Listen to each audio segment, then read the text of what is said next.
So welcome back दोस्तों in another video. एक बार फिर से आपके सामने आ चुका हूँ। आज का वीडियो बनाने का मकसद ये था कि आपको एक सुहाना सा मौसम दिखा दूं। आज वेदर बहुत अच्छा है, समंदर हल्का सा रफ है, बट आप देख रहे हो कि बहुत अच्छा क्लाइमेट है आज बाहर का, और मेरे साथ साथ आप भी देख रहे हो कि कैसा ओपन सी है। तो सोचा क्यों ना आज यहीं पे वीडियो बना दी जाए। तो मेन मकसद यही था कि वीडियो बनाने का, कि बहुत से लोग मुझे बोल रहे थे बता दीजिए कि कैसे जीपी रेटिंग के बाद, जो मैंने लास्ट वीडियो बनाई थी 10th के बाद जीपी रेटिंग करो। और अभी कुछ मेरे को पर्सनल मैसेजेस आ रहे थे कि आप बता दो कि कैसे हमें 12वीं के बाद क्या करना चाहिए, यानी कि इंजीनियरिंग लाइन में आना चाहिए या फिर हम as a tech officer line में कैसे आए 12th के बाद। तो उसी टॉपिक के ऊपर बात करते हैं। सबसे पहले तो आप देखो, अगर आपको 12वीं के बाद आप एज अ डेक में आना चाहते हो, तो यानी कि डेक साइड में जाना चाहते हो, तो दो कोर्स आते हैं आपके सामने। एक तो आपके पास आता है डीएनएस का course, diploma in nautical science. दूसरा आता है BSc in nautical science.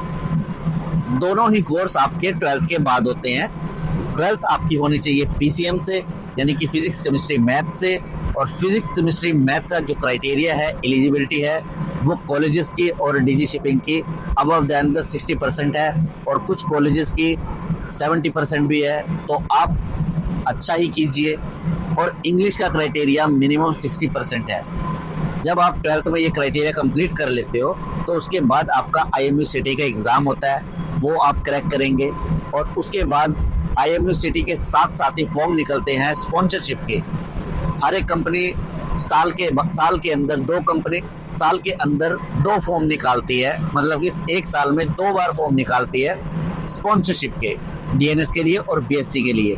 Limited seats रहती हैं, लेकिन अगर आप अच्छे हो पढ़ने में तो इजीली हो भी जाता है। कुछ एक अच्छे कॉलेजेस के नाम मैं बता देता हूँ, जो कि ये रहे लिस्ट में यहाँ पे। अगर आप इन कॉलेजेस से स्पॉन्सरशिप ले लेते हो तो ऑब्वियसली अच्छा ही है, जैसे कि एंग्लो ईस्टर्न वगैरह कॉलेजेस हैं। इन सब कॉलेजेस से आप डीएनएस या बीएससी का कोर्स करोगे तो आपको अच्छा होगा। आपकी जॉब की श्योरिटी कंप्लीट हो जाएगी, आपको जॉब की टेंशन नहीं रहेगी, जॉब आपकी फिक्स है। आप उसके बाद आप आराम से कोर्स कंप्लीट करके एज अ कैडेट आप जहाज ज्वाइन कर सकते हो। डीएनएस और बीएससी के अंदर क्या फ़र्क है?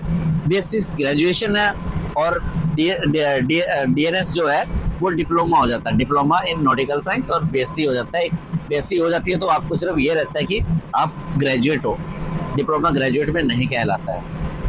और उसके बाद काम आपका सेम ही रहेंगे, जहाज पे आप सेम ही रहोगे, सेम आप कैप्टन तक जाओगे, सैलरी भी सेम रहेगी, सब कुछ सेम रहेगा। बट चॉइस आपकी होगी, बीएससी कर सकते हो या डीएनएस कर सकते हो। मैं प्रेफर करूंगा कि आप बीएससी कीजिए। कैडेटशिप कंप्लीट करने के बाद आपको सीओसी देना पड़ेगा, एग्जाम्स होंगे सीओसी के लिए, और आपको सेकंड मेट का टिकट मिलेगा। उसके बाद जहाज पे आप एज अ 3rd ऑफिसर आ सकते हो। तो ये तो रहा हमारा डेक का। अगर किसी को जहाज पे इंजन रूम में आना है, यानी कि पाताल लोक में आना है, तो उसके लिए भी कोर्स रहते हैं सेम।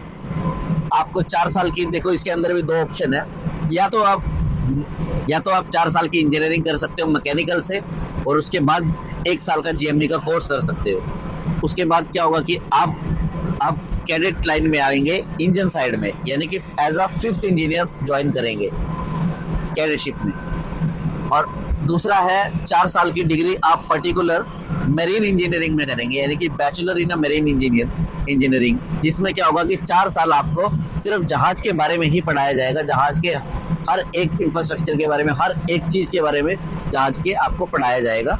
और उसके बाद भी आप सेम पोस्ट पे आओगे, यानी कि टीएमई ही आओगे, और उसका क्राइटेरिया भी सेम है, आने का प्रोसीजर भी सेम है। यानी कि सेम मतलब कि आपको उसके लिए भी स्पॉन्सरशिप लेनी पड़ेगी। यानी कि पहले तो आपको 10+2 का क्राइटेरिया सेम रहेगा, और अगर टीएमई में आना है तो स्पॉन्सरशिप लेने के बाद आप मतलब कि कॉलेज में जाओगे।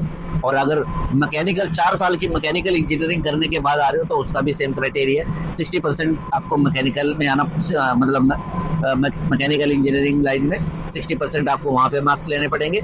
और उसके बाद स्पॉन्सरशिप लेके एज अ जीएमई आप किसी भी इंस्टीट्यूट से मतलब अपना ट्रेनिंग कोर्स कंप्लीट कर सकते हो। अगला ऑप्शन ये है कि आप एज अ एटीओ आ सकते हैं। एज अ एटीओ आप कैसे आ सकते हो? जैसे कि मैं एज अ एटीओ इस जहाज पे काम करता हूँ। उसके लिए एक ही ऑप्शन है, आपको 4 साल का इंजीनियरिंग करना पड़ेगा इलेक्ट्रिकल से related, electrical, electronics, electrical and instrumentation, 1-2 और भी रहेंगे। और उसके बाद सेम वही, इन सब में आपका 60% अबव रहना चाहिए और इंग्लिश का क्राइटेरिया भी सेम है, 55 और 60% अबव रहना चाहिए।